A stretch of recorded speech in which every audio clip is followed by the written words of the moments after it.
By 2023, the artificial intelligence landscape had become an industrial arms race, where capital deployment functioned as the primary competitive moat. This chart shows the sheer scale of the anomaly. Between its inception and early 2026, xAI accumulated a staggering $45 billion in debt and equity financing, fueled by an oversubscribed $20 billion Series E round. This capital was deployed into the rapid construction of the Colossus supercomputing clusters. Based in Memphis, Tennessee, these facilities housed over 1 million GPUs, establishing one of the most concentrated pockets of computing power on the planet. To guide this hardware, xAI aggressively recruited a founding team of 11 distinguished researchers, systematically poaching the co-authors of the industry's most cited papers from rival laboratories like Google DeepMind and OpenAI. On paper, xAI was engineered for absolute dominance, a terrestrial juggernaut combining the world's largest compute capacity with a high concentration of elite human capital. However, the internal architecture proved operationally unsustainable. There was a fundamental friction between the methodical, theoretical nature of academic AI research and the aggressive, hardware-oriented management style imported from Tesla and SpaceX.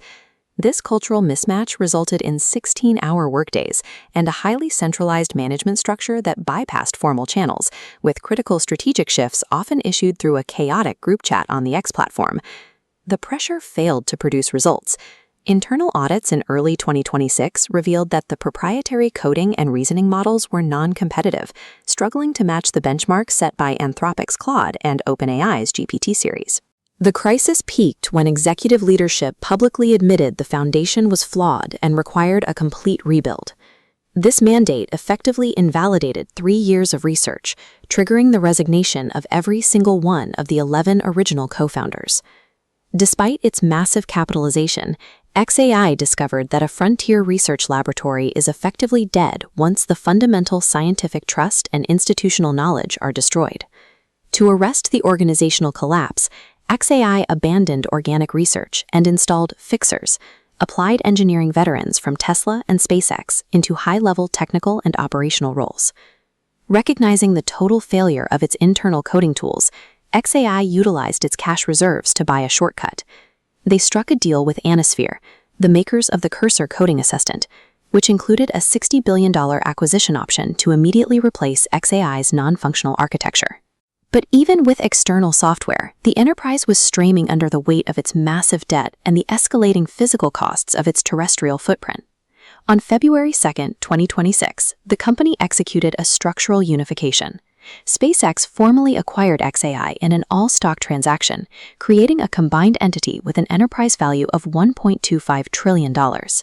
This exact legal maneuver ended xAI's existence as an independent software startup, rebranding it as SpaceXAI to function as an internal software engine for a vertically integrated aerospace empire. The merger inherited a significant financial burden. The Colossus supercomputer in Memphis was reportedly running at only 11% utilization, creating a massive drain on capital.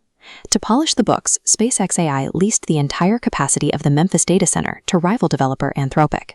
This deal turned a capital-intensive liability into a guaranteed revenue stream of $5 to $6 billion annually.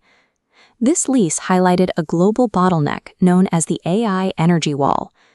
Terrestrial power grids, freshwater cooling systems, and regulatory delays are simply failing to keep pace with the exponential energy demands of frontier computing. SpaceXAI's solution is to move the compute off the planet entirely.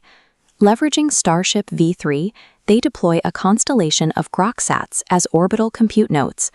In space, these nodes harness near-constant, unfiltered solar energy and utilize radiative cooling, bypassing terrestrial grid constraints. By leasing out its terrestrial assets and focusing on space-based infrastructure, SpaceXAI successfully transitioned from a struggling software developer into an aerospace-enabled neocloud infrastructure provider. By folding in $250 billion in AI assets, securing billions in guaranteed revenue from Anthropic, and presenting a roadmap for orbital infrastructure, the company transformed its IPO narrative. For institutional investors, this bid for a $1.75 trillion valuation was marketed as the physical foundation for the next generation of compute. This strategy stands in stark contrast to the rest of the semiconductor industry. NVIDIA CEO Jensen Huang is pursuing a vision grounded in micro-efficiency and terrestrial optimization. Huang's approach focuses on horizontally optimizing silicon architecture so that frontier AI can physically fit within the constraints of the Earth's electrical grid. SpaceX AI represents the opposite philosophy, absolute vertical control. Rather than optimizing the chip for the grid, they are using their rockets to move the hardware to an environment with near infinite energy and cooling. This vertical integration has drawn heightened, skeptical scrutiny from federal regulators. Both the DOJ and international competition authorities are probing whether this infrastructure monopoly stifles competition across the AI sector. The company also faces compounding liabilities, from Tesla shareholder lawsuits over misappropriated funds to civil litigation regarding deepfakes and defamatory content generated by the Grok models. Ultimately, the initial collapse of xAI proved that financial brute force cannot synthesize the methodical process of scientific discovery. The creation of the space xAI mega-empire signifies a paradigm shift. The ultimate bottleneck for artificial intelligence is no longer software code, but the physical logistics of power generation and heat management.